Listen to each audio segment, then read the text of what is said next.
Assalamualaikum warahmatullahi wabarakatuh. Perkenalkan, nama saya Mutia Aida Masya Fatma dengan NIM 070112242909 dari kelas C Indralaya. Pada kesempatan kali ini saya akan menyampaikan materi dengan judul pajak dan sistem pemungutannya. Nah, materi ini sangat penting karena pajak merupakan salah satu sumber utama pendapatan negara yang digunakan untuk pembangunan dan kesejahteraan masyarakat. Melalui video ini, saya akan membahas mulai dari pengertian pajak, unsur-unsurnya, fungsi, perbedaan dengan pungutan lain, hingga bentuk-bentuk perlawanan terhadap pajak. Semoga apa yang saya sampaikan menambah materi kita semua. Tanpa berlama-lama, mari langsung saja kita masuk ke materi yang pertama, yaitu definisi pajak. Menurut Undang-Undang Republik Indonesia Nomor 7 Tahun 2021, pajak adalah kontribusi wajib kepada negara yang bersifat memaksa, dikenakan kepada orang pribadi atau badan berdasarkan undang-undang, tanpa imbalan langsung dan digunakan untuk kemakmuran rakyat. Selanjutnya ada unsur-unsur pajak. Yang pertama, dipungut oleh negara sesuai dengan undang-undang. Yang kedua, alih dana dari sektor swasta ke sektor negara. Yang ketiga, bersifat memaksa karena diatur undang-undang. Yang keempat, digunakan untuk pembiayaan umum pemerintah. Dan yang kelima, tidak ada imbalan langsung. Dan yang terakhir, memiliki fungsi budgeter dan regulatif. Yang ketiga, fungsi pajak yang dibagi menjadi tiga, yaitu fungsi anggaran, yang mana sumber dana negara untuk belanja dan pembangunan. Yang kedua, fungsi mengatur, yaitu mengatur ekonomi, investasi, dan konsumsi.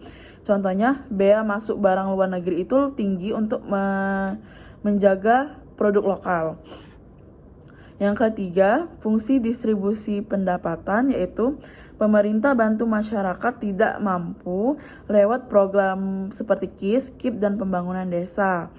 Yang keempat, perbedaan pajak dengan pungutan lain. Kalau pajak tidak ada imbalan langsung, contohnya PPh dan PPN.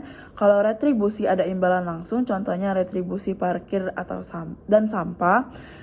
Yang ketiga, sumbangan tidak ada keharusan dan imbalan langsung, bersifat sukarela. Contohnya sumbangan bencana alam. Yang kelima, ada kedudukan hukum pajak yang diatur dalam pasal 23A Undang-Undang Dasar 1945. Pajak dan pungutan untuk keperluan negara diatur dengan undang-undang dan harus ada jaminan hukum bagi wajib pajak, pelindungan hak, dan kerahasiaan data. Yang keenam, syarat pemungutan pajak. Yang pertama, adil atau sama bagi semua warga sesuai kemampuan. Yang kedua, tidak mengganggu perekonomian. Jangan bebankan usaha kecil atau menengah. Yang ketiga, efisien, jadi biaya pemungutan itu tidak lebih besar dari penerimaan. Yang keempat, sederhana, yaitu memudahkan wajib pajak, contohnya tarif PPN yang disederhanakan. Yang ketujuh, perlawanan terhadap pajak. Perlawanan ini dibagi menjadi dua, yaitu perlawanan pasif dan perlawanan aktif.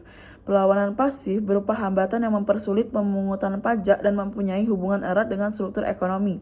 Contohnya, wajib pajak dituntut untuk menghitung sendiri pendapatan netonya. Untuk itu diperlukan adanya pembukuan. Yang kedua, perlawanan aktif. Perlawanan aktif adalah semua usaha dan perbuatan yang secara langsung ditujukan kepada pemerintahan atau fiskus dengan tujuan untuk menghindari pajak. Ada 3 cara perlawanan aktif terhadap pajak, yaitu yang pertama, tax avoidance atau penghindaran pajak. Hal ini legal tapi menyalahi semangat hukum. Contohnya, pindah lokasi usaha ke area dengan pajak rendah.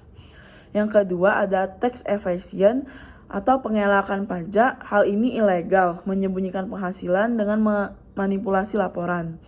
Yang ketiga, melalaikan pajak dengan tidak melapor atau menyetor pajak yang telah dipotong. Contoh, pengusaha tak setor pajak karyawan. Dan yang terakhir, dampak pengelakan pajak.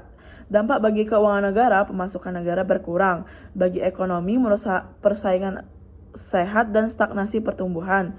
Dan bagi psikologi sosial, membiasakan pelanggaran hukum. Jadi, itu saja yang dapat saya sampaikan. Apabila ada salah kata, saya mohon maaf. Wassalamualaikum warahmatullahi wabarakatuh.